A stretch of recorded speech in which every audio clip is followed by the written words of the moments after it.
Good morning, everybody. Welcome to another episode of WCM Fireside Chats. My name is Brian Searl with Insider Perks here, as always, with Cara Braeutigam from the Canadian Camping and RV Council. We have several guests with us today who we're going to introduce shortly in a second.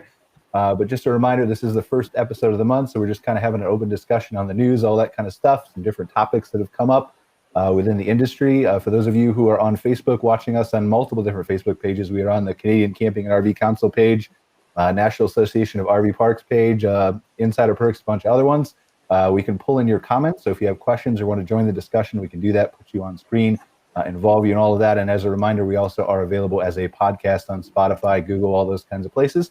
So if you want to listen to us later, you can. So just kind of an open discussion here. We got a few guests. Casey Cochran from Campspot's joining us. You guys probably all know him. He's been a guest on the show before. Joe, first time on the show. I'm going to go and let you guys introduce yourself in a second. Joe does some really cool apps for campgrounds. And then Ryan, who somewhere in history did something that was important that has been forgotten now. But currently manages the Petoskey KOA in Michigan. Ryan and I go way back, so we have a little bit of an interesting banter going on. But let's you'll see that, I'm sure, throughout the show. But let's go around. Casey, tell us a little about what's new with Campspot. What's going on with you? Yeah, we're still kind of heavily in the crazy onboarding session right now. So maybe 200 or 300 parks that are still kind of frantically trying to go live here. Wow. How busy they are and how how many calls they're having come in and how much maybe some assistance on automating some of those reservations and processes. So, but it's good. All's well. A lot of the parks that are live are off to a crazy good start. Really, some of them are full, like completely full already, which is incredible. We're getting more and more reports with parks that are normally would take a monthly rate, and they're just allowing that to be their daily rate now. And I saw that in the group this morning. So did I. I was going to ask you about it. Yeah. Awesome. Yeah. We've seen that a few different times with parks that are like, hey, we're just keeping a daily rate, and we're not doing a monthly rate based on certain occupancy triggers. And so just automating that for parks is really cool to see, just them getting comfortable with rules, getting comfortable using technology to really make a massive impact on their bottom line. So it's been good, busy, but fun. That's All right. awesome. Well, I want to come back to you because I want to talk about your gift card partnership and stuff later on. But Joe, what's new with you? Yeah, kind of the same thing as Casey. A lot of onboarding right now. So 300 parks? getting our our older customers, longer customers, I should say, set up for a new season, with features that we added last summer or in the fall. We're trying to move them over and get them to using new things and get them ready for their season to start up. And then we got a lot of customers in the pipeline that just haven't gone live yet that gotta make sure they get their content in and ready to go by the next 2 weeks. Awesome. Gearing up for camping. All right, Mr. Ryan Crots, what's new with you? It's been years since you've actually talked face to face. So. Yeah, I thought I got away from you, but obviously not. So that feels good. Nope. Yeah. So I manage properties for some communities, actually. So Casey, I've dealt with a lot of the transition between NCR and Campspot and K2 and everything. So now I've gone back to KOA. So I'm actually running one of their properties in northern Michigan. We're going through a huge expansion. We've got dozers running up and down our driveway, and we just opened on Friday. So it's an incredibly stressful time. But want to take the opportunity that I have now to, hop on a Zoom call and help Brian as much as possible. Well, thank you for being here, sir. I want to take a look at some of your renovations and stuff. You were showing that to us before the show, so we're going to take a look at some of those cool things that you guys are doing up there. But what's new in Canada, Cara? Like, you've got some camping season starting, but not starting up there, right? Yeah, things are in rough shape in certain parts of the country here for sure. I feel like I'm a broken record for a year now saying, depending on where in the country you're located, the rules and stuff are really variable. Some of our provinces are pretty locked down right now. Still, we're seeing what they're calling a third wave.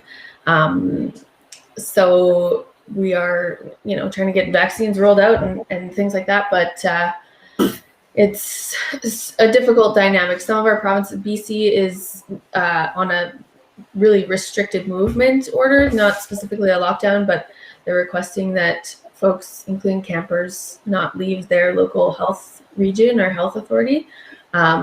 So that's, there's a little bit of camping, I think, able to go on, but really close to home. Whereas some of like Ontario has specifically said, stay home, no camping allowed.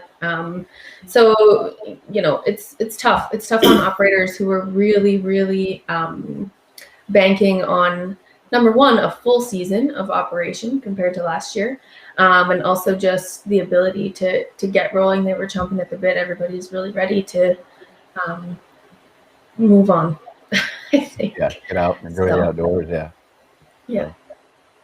Well, let's talk about, what do we want to talk about first here? So we got like a bunch of tabs open up here for news and stuff like that. Let's talk about gift cards. So I know Ryan, KOA, does KOA still do gift cards?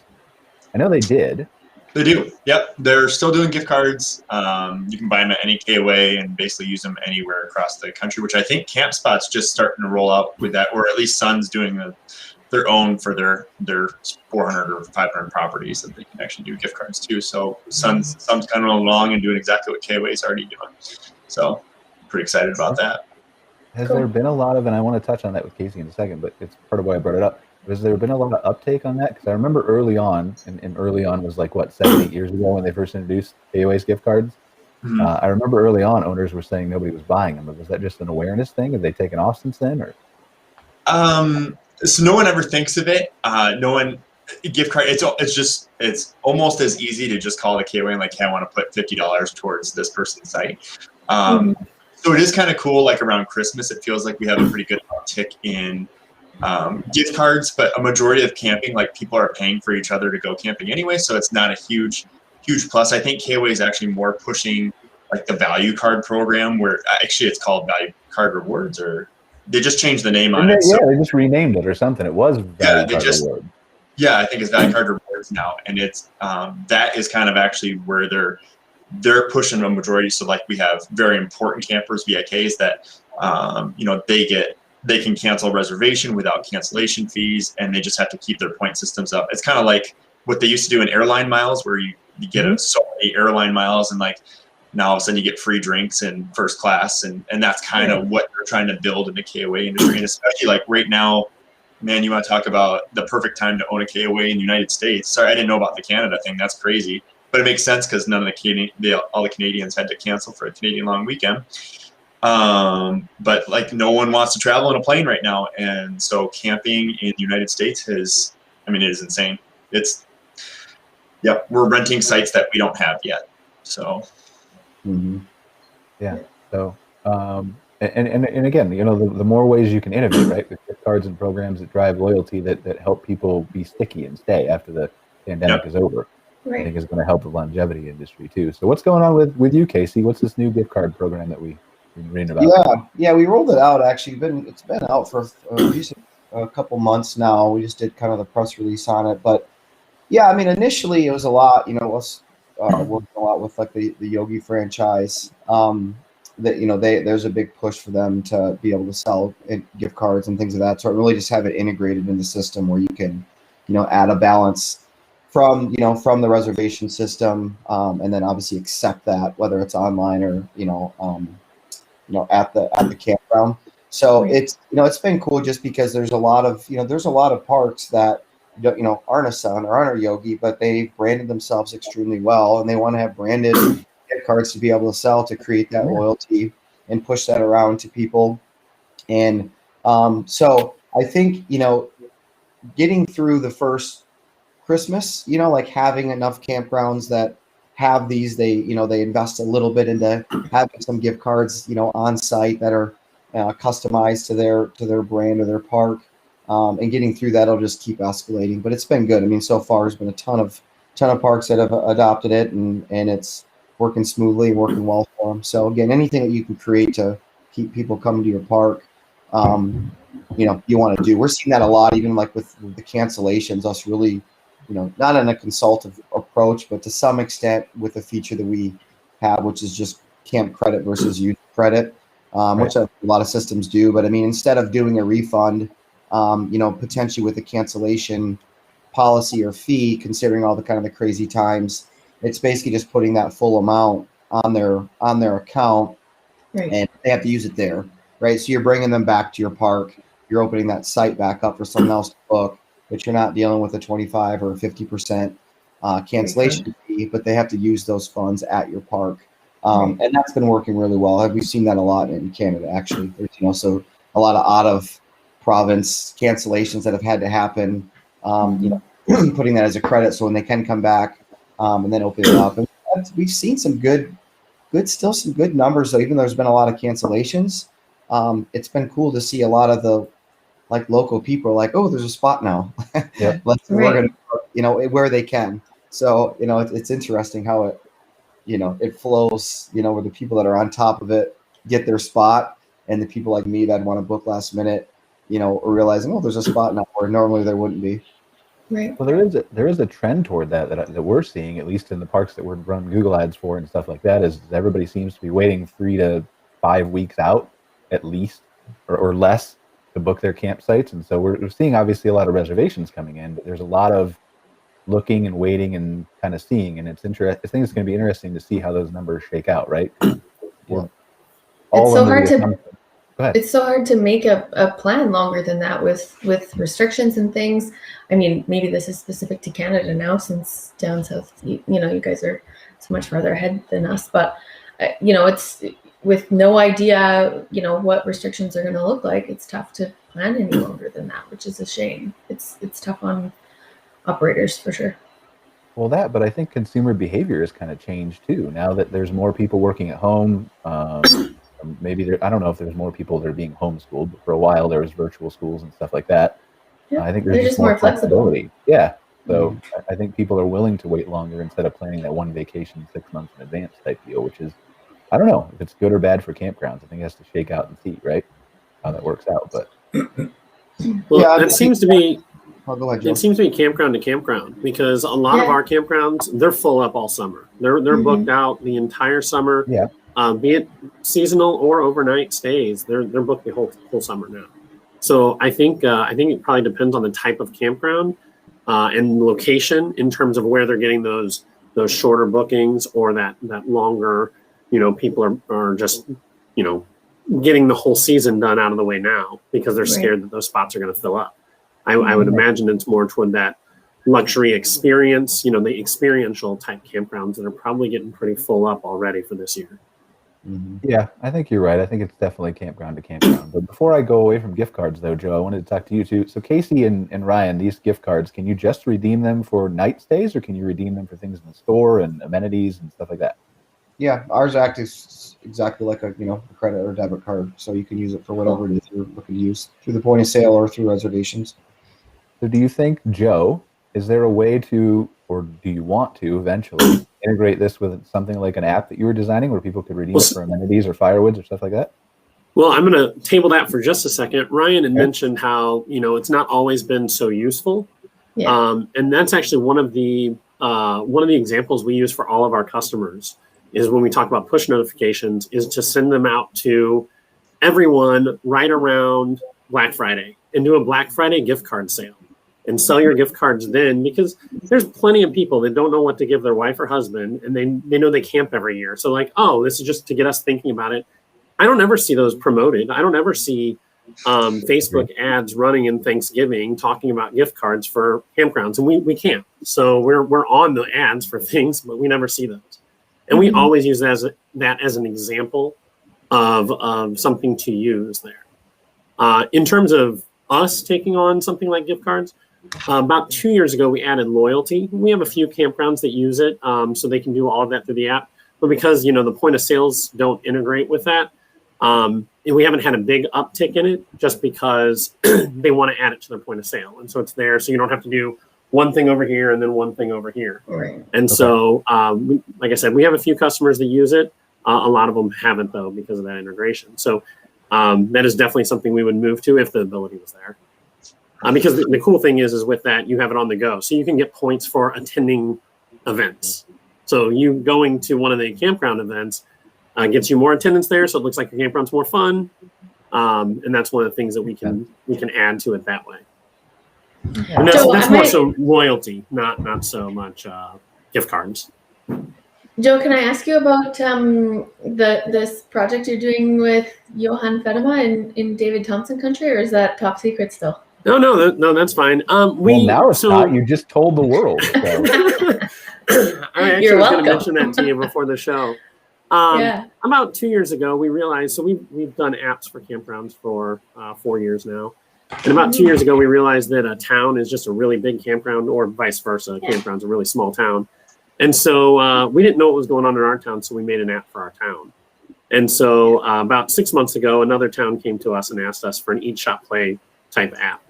And so while our focus is still on campgrounds, we kind of have another person working on sales to do the Eat, Shop, Play type apps. And so one of our, we have not quite a few, we have a few in the pipeline right now. And one of them is Rocky Mountain House, Alberta. And so they're going to put out an app pretty soon called Discover David Thompson Trails. And it is basically a way for them to advertise all of the people in the local community.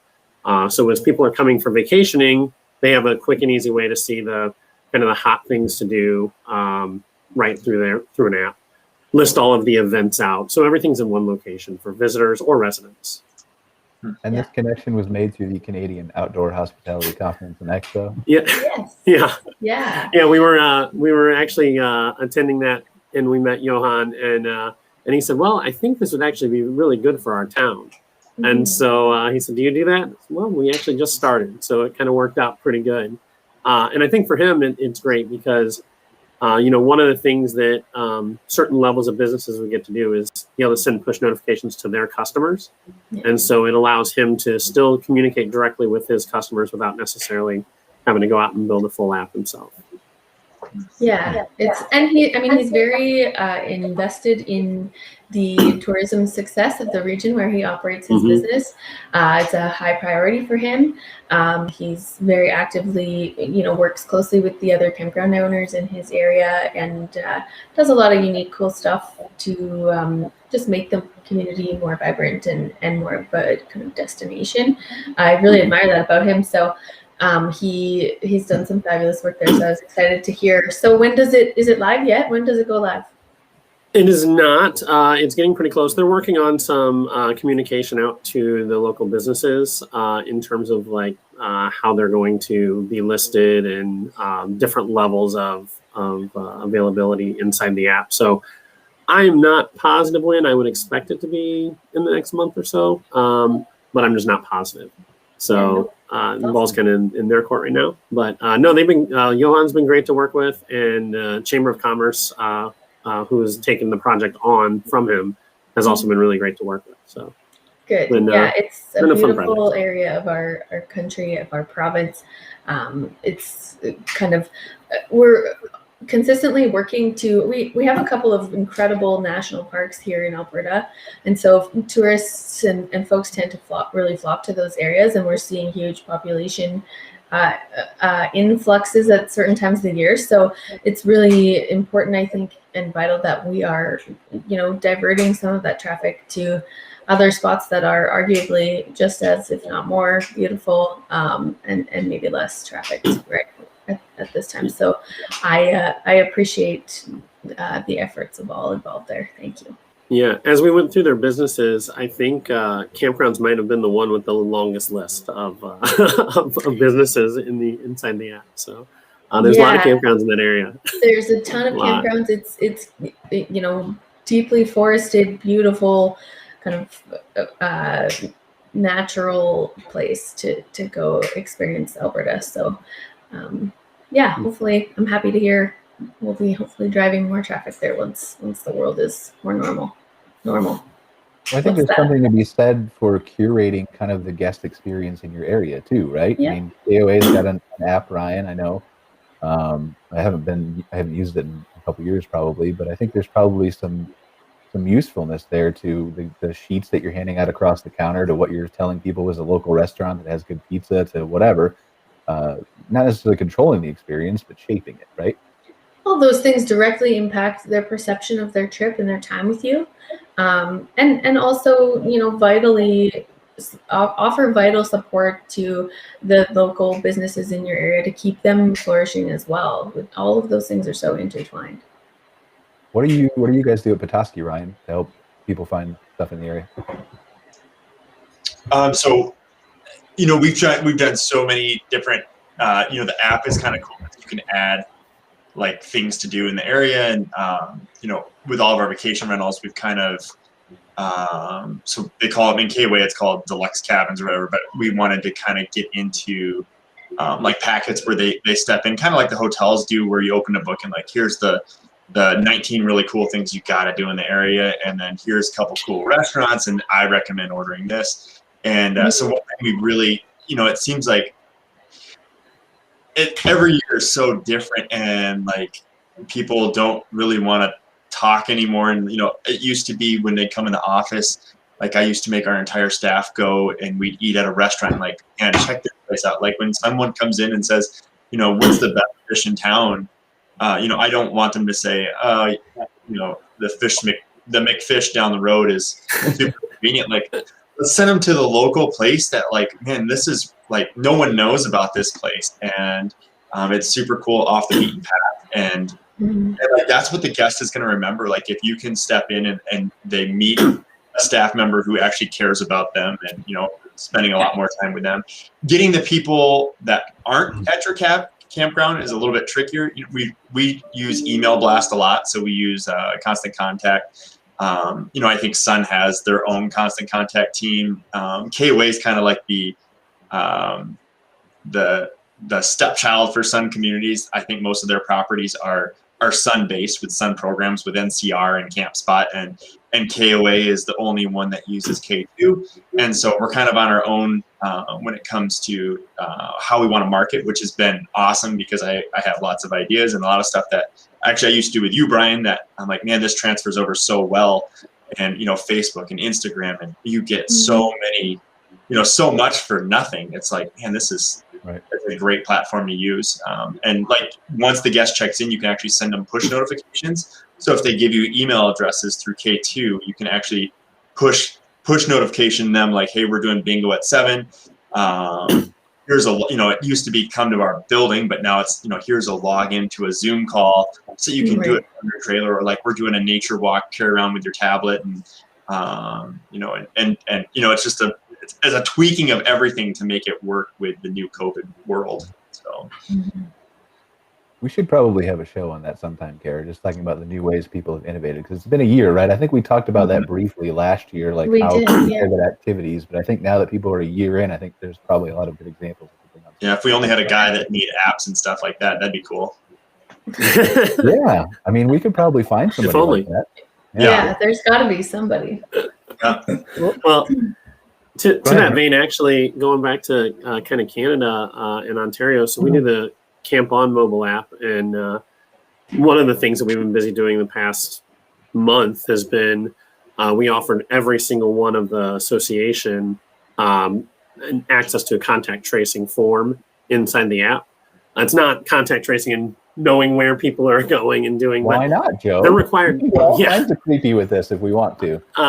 They're required to fill out a form when they enter any of the Ontario campgrounds. When they're done with this kind of lockdown. But once they're done with that, they're going to need to fill out this form. And if they, answer yes to any of these questions, they're not allowed to check in. So there's a screening portion and a contact tracing portion for the campground to hold. And so, it wasn't too hard for us to go and make the change to say, okay, well, we'll just offer this to all of the campgrounds that want it, so they can manage that digitally, as opposed to doing it via pencil and paper, which is what the, other, 200 are going to end up doing. So we've been busy actually setting campgrounds up with that. We get a few every day. So I had to do that at a restaurant I ate at last week. So I had to fill out the form or whatever. So I think it's pretty common, but there's ways probably you could automate that process, right? Like if you get rejected, send them a coupon 2 days later for 20% off to come back in 14 days. So all kinds of marketing ploys. Yeah. I mean, it sounds silly, but you still want that person's loyalty, and they're probably a little upset with you because they couldn't go camping. So give them something. Coupon's valid starting in 2 weeks. Yeah. Yeah. I mean, to be fair, they've probably gone to the park down the street that didn't make them fill out that thing, but there's always hope. So Sure. Well, but on the other hand, we do have a ton of consumers who are really valuing these businesses that are taking those steps to stay safe, and for as many that might go to the park down the other road, I think there's going to be equally as many who are more willing to support you because you're being responsible and cognizant of how serious things are. Yeah, that is like a huge. So like all of our staged photos that we have that we do for websites and stuff, not one of them we don't have any of people wearing masks, and it's like it almost makes sense to bring people in to reshoot photos for masks, because that's people, you post photos nowadays of people super close together, and the next 26 comments are all about they're not social, and like, well, this was taken 5 years ago, right? Party or whatever. No. Yeah, it is. It's a unique dynamic. I know we're kind of facing that too as we kind of enter camping season, and we're hoping to do some big, celebratory kind of nationwide events. And in certain parts of the country that would still be possible, and in others it's not. And so it's a tough thing to kind of navigate and tightrope walk, because that perception from consumers that you're disobeying or being flagrant about any expectations can be really damaging. It's a huge concern for sure, and you have to kind of take that messaging maybe more local and less all encompassing for the entire country, and have to get creative about that. But yeah, it's tough to balance all the expectations all the time. Have you, Casey, you obviously talked to a lot more campground owners than maybe some of us do. Have you heard any feedback on what people are doing or not doing in that regard? Or? Yeah, I mean, this sign up on it. We've seen some stuff obviously with a lot of the and again, a lot of it's by state and area, right? I mean, so Michigan, we're in Michigan. Michigan's still heavily to some extent regulated as much as any really state is, and so there's different. I think there's just different mindsets where you go to Florida and it's basically business is normal, right? Yeah. So wherever you're kind of whatever that state and wherever that state is in, to some extent of their cases and stuff like that, kind of helps determine that.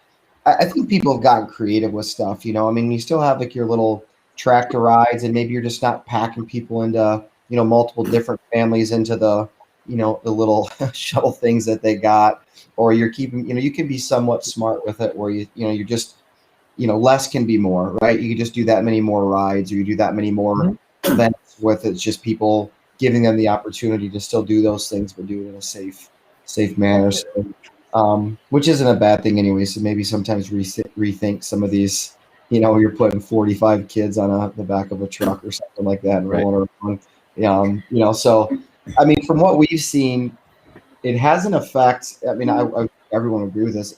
I mean, the things that you do at your park help the experience for the kids, for them to want to go back.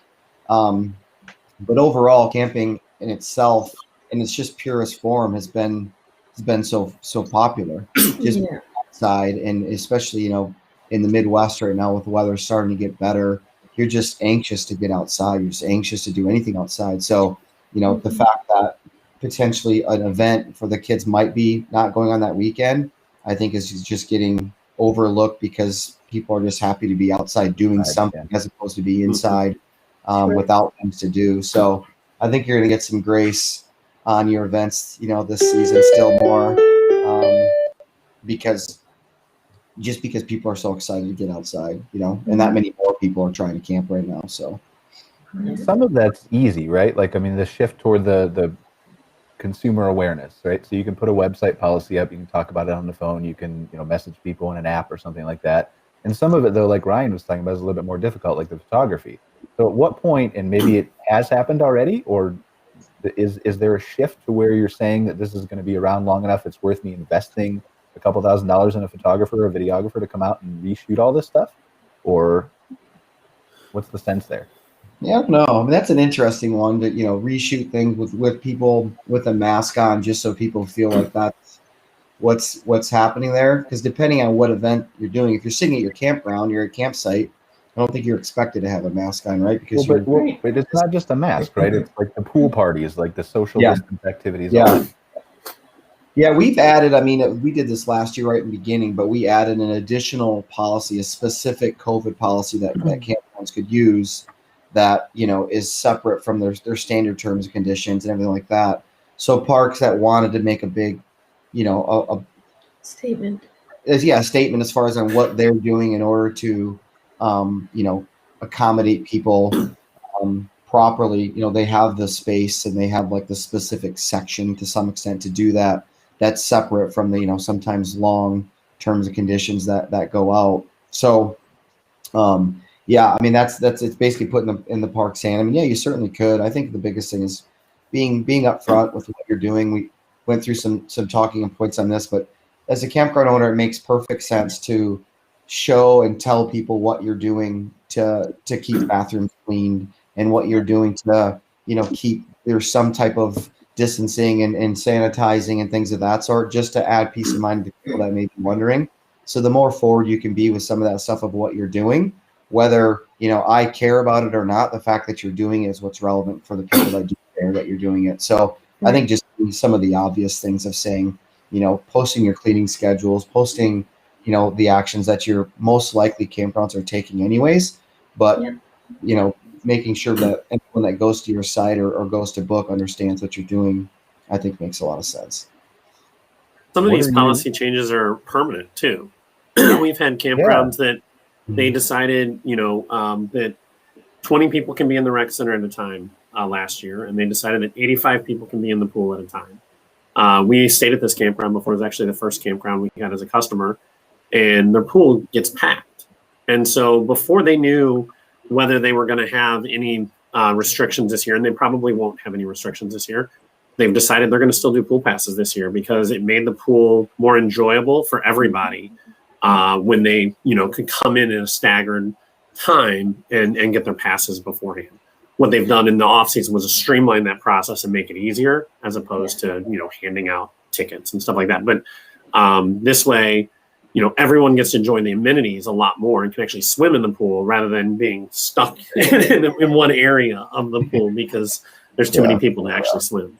Well, and I think that goes back to the consumer experience stuff that, campers are valuing that stuff too. They don't care if there's a pool time limit if it means their time in the pool is more enjoyable while they get to be in it. So it's kind of a win-win for everybody. I think a lot of parks are really, we've said this before on this show, that they were almost kind of forced to change stuff that that didn't feel broken, and realized, it benefited from those changes. And I'm hearing tons of parks tell me that, a lot of the stuff they're gonna keep up with, which is interesting. And one of the few very positive things maybe to come out of all of this.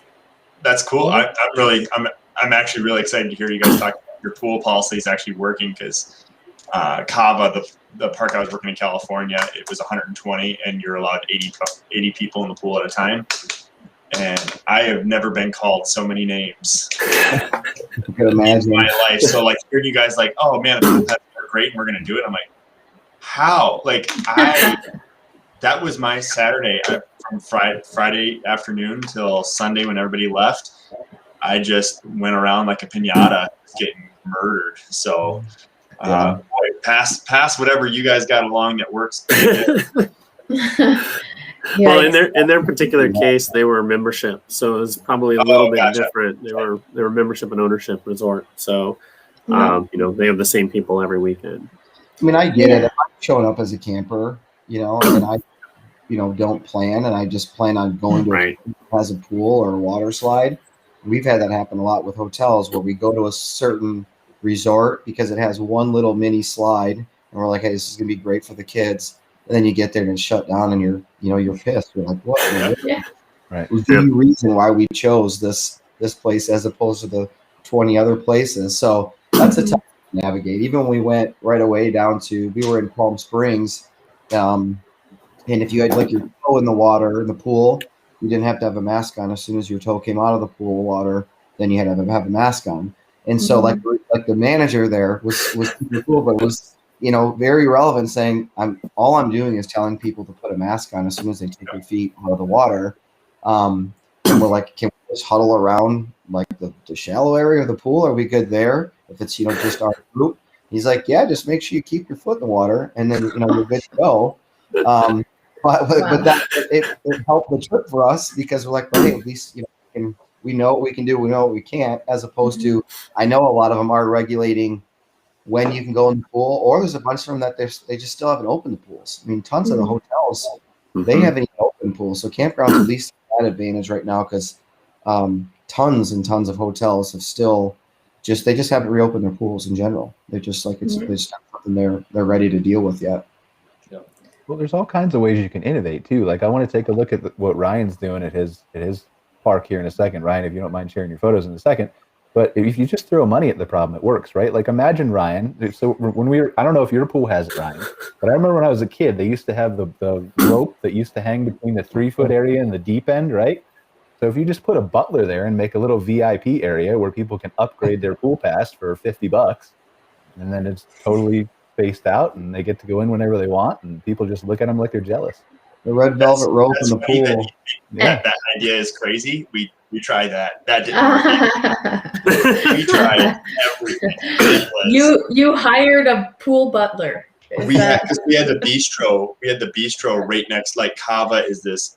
It's Sun's first ground up build, and so they spared no expense, and so they have like this enormous bar, and we put out a couple bartenders.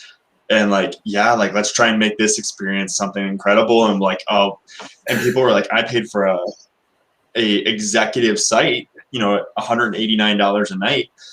This pool's mine. And you're like, it is for exactly 1 hour and 20 minutes. And then we have to pull everybody out and re-sanitize all the furniture. And then you can't swim for the rest of the day because we have 380 sites. So, yeah.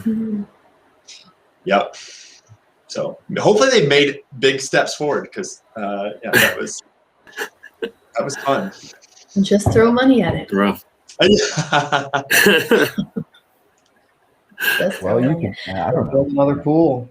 So Ryan, what's happening at your park? You're doing renovations. What's? Yeah. Let's look at some of this stuff because it's a good conversation to have about glamping and the way that the industry has kind of been pushed forward a little bit with COVID, I think. So, do you mind sharing that? Sure. All right, let's go. Petoskey KOA is we're knee deep into a basically doubling the size of the property. So and a lot of the pictures I'm showing you is not the expansion portion. This is existing property that we've decided to upgrade. So a lot of Sun, for those who don't know, Sun is a large corporation who is out buying properties right now, and basically they're getting much heavier into the RV industry. And so this is something I remember when they bought the property 2.5 years ago, we kind of walked around with all the executives and like, man, this is what I would do. This is what I would do. And they've decided to do it all at the exact same time. So, the projects are enormous. So we had some pretty tough cabins on property. I stayed in them. What was the first year I was there? 2013? I'll show you. So we, basically we had a bunch of cabins that looked just like this, and they were beautiful. And basically, the Sun decided nope, we're gonna throw all those away. So we had them hauled out and added on these, ridiculously beautiful deluxe RV spaces, and so these kind of sites here, they have. It took probably 20,000 to get the ground to a point where it could hold these. But we took 7 sites that you could not back an RV into if you had to, and turned them into probably one of our most high producing spaces, with these tiny homes. And they call them vacation rentals. It's a tiny home. I mean, it is nicer. The finishings on the inside are nicer than my house. The patio sets that we ordered for them are top of the line. The Adirondack chairs are all made out of recycled walrus tusks or something. It's like, what? Wow. Recycled? Wait. This is. How do you recycle a wall? I wonder. Yeah. I think it's We're gonna have to do a show on that. It's through a company called Duragreen, and I actually met with the owner once. It's a lady in Kentucky, I think, and she it's recycled water bottles, or it's something to save the planet. And I'm like, I mean, they cost they're expensive. I think the patio sets are $1,800.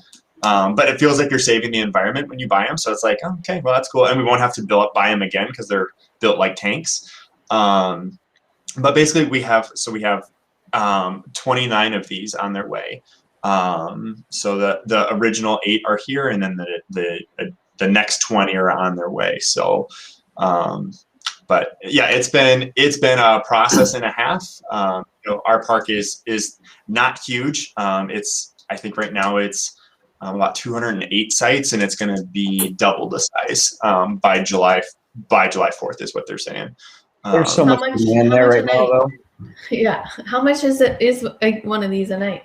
They're about $280 a night. Nice. That's awesome. And the 20 additional that you've ordered, how long ago did you have to order them for them to come in time? How long when did you start supplying? That's another fun, I'm sure Casey knows Sun Communities has kind of got, they've got their hands everywhere. And so, they've got placeholders with Skyline Homes, which is the company that we use. And so basically, I think we're ordering, it's like 800 and something units for the Sun properties everywhere. Mm-hmm. So we had a placeholder, and that's the only way it's getting done. But they're running into shortages now in refrigerators and stoves, just like everybody else. So, time frames are more comical now than realistic. So it's one of those. I hope we can get it when we get it, but I'll just be happy when it shows up. To be honest with you, because I mean, pricing of expansions and electrical wire and everything has gone up so much that it's. Yeah. I'm glad it's not my park. So. Yeah, I was talking with General Coach Canada. They do park model builds, and their order timeline is earliest you can get a unit now is 2024. Oh my word! So, okay. Yeah. So if you're planning a big project, get your orders in. Yeah. It's tough because there's so much demand for them, but then, just wood and supplies, that stuff is so expensive right now, but there's just such demand. It's like you have to try in some capacity to capitalize on it if you can just find the materials. Yep. Mm-hmm.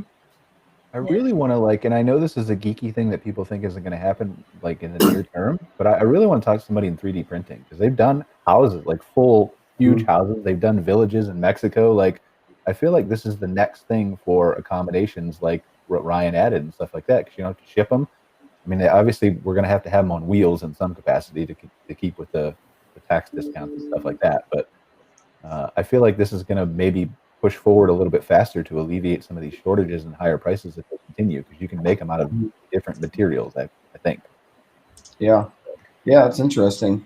Yeah, innovation is probably necessary and valuable, considering we're ordering out to 2024 already. And it's one of those dynamics I think I say all the time, where we're kind of forced to do cool, unique, different stuff. So maybe we'll see it. Maybe someone will start a 3D printing.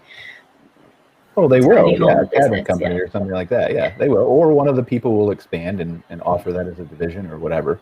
That's that's a new app for you, Joe. There's all kinds of apps for campers to find last minute RV sites, but there's no apps for campground owners to find here's last minute manufacturing capability. I'll leave that to your app development skills. Yeah. Joe's busy. He's got enough going on. So what else we got? What else is in the news here? I saw this morning this Cybertruck thing. Have you guys seen this? It was on Woodall's this morning. Add-on reports $50 million in pre-orders for this Cybertruck RV thing. Have you guys actually seen it? Yeah, have you seen what this thing looks like? All right, check this out. I actually have a video in here we're going to try to play. Let's see if we can check this out.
That's not a Tesla?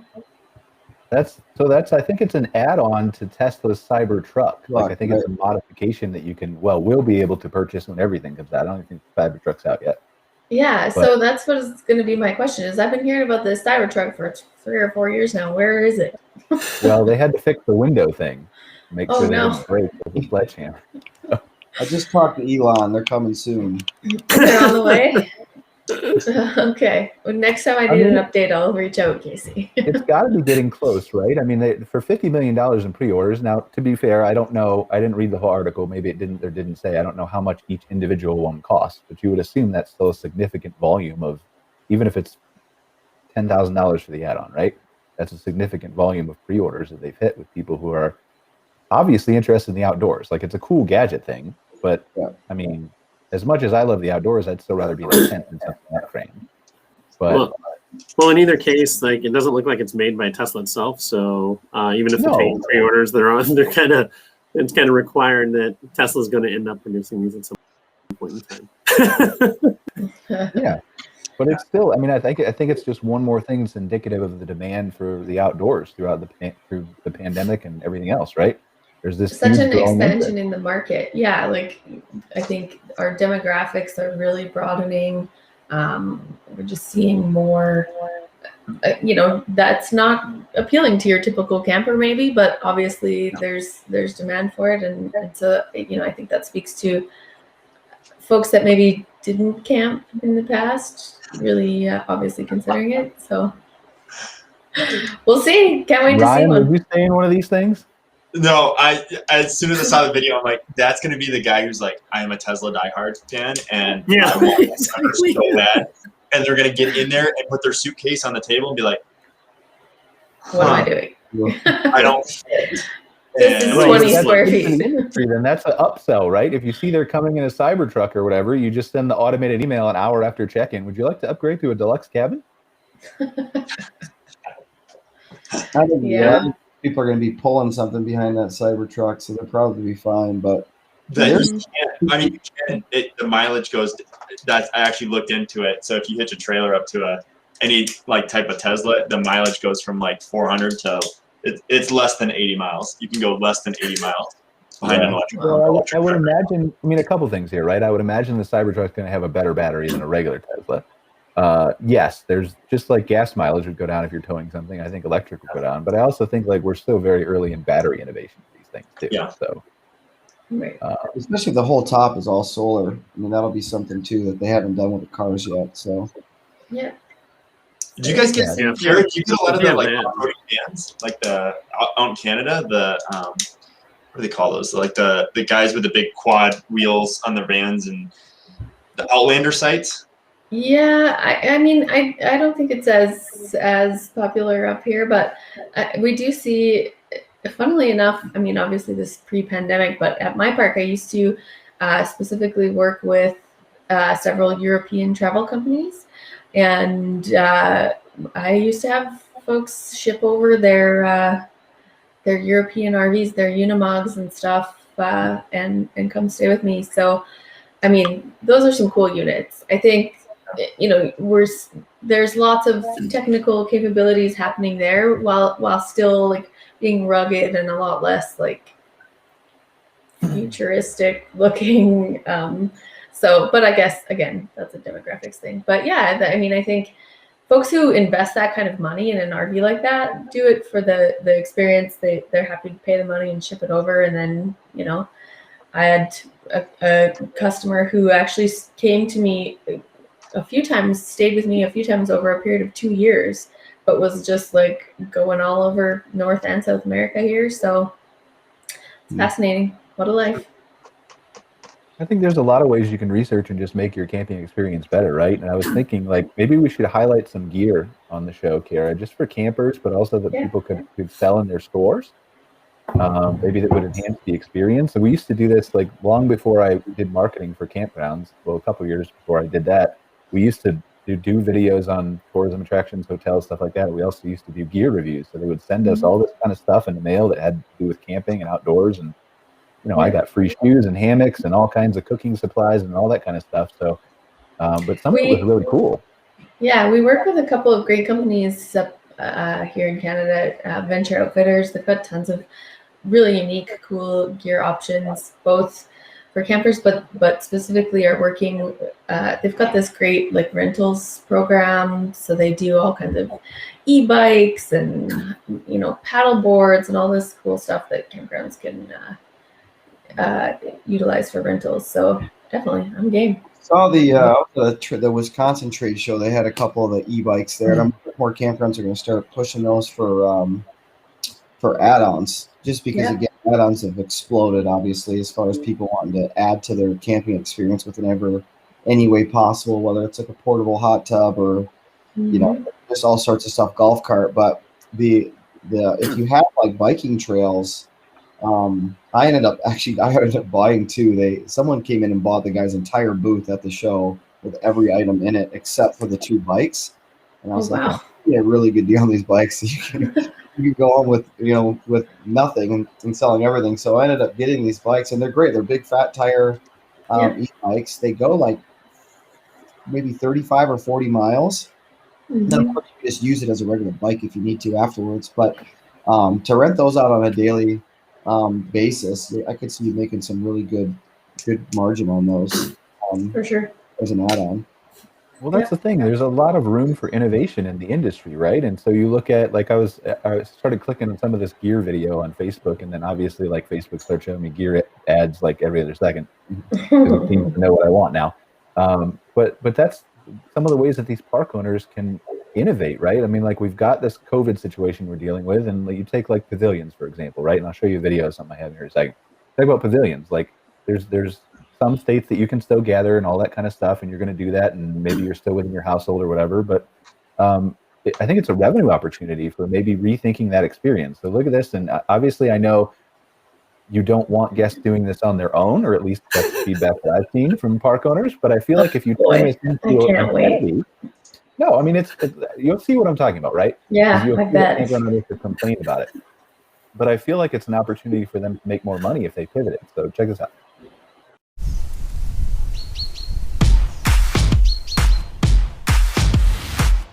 What do we mean by the Go Anywhere, Do Anything canopy? We mean a 3-minute setup. Solo. We mean an ultra-portable shade canopy that fits in a backpack that's less than half the weight of metal canopies.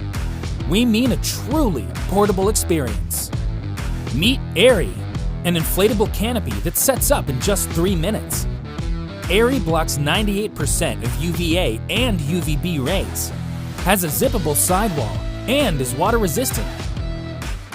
The aerodynamic shape and ground stakes even helps shelter you in windy conditions. Airy is lightweight, packs quick, and is effective against the elements. Everywhere. Where will you go? With Airy, the Go Anywhere, Do Anything canopy.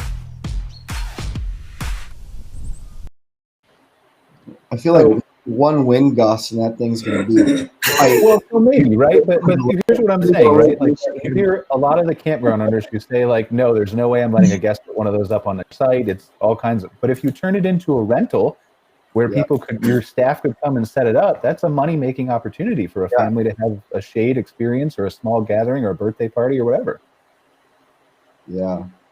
Is that feasible, Ryan, Cara? Cara's gone to campground in the past? I mean, is that something that is, am I wrong, or? No, I think I thought it was going to be worse, frankly. Well, I mean, I can get it. I can get it there. Like, I can go look for more videos. But Give him 10 more minutes. Yeah, we've talked about bringing bears into your park and all kinds of things. So I thought it was going to be a lot worse than that. I mean, it's an attraction. I don't know what to tell you. People will flock to the campground.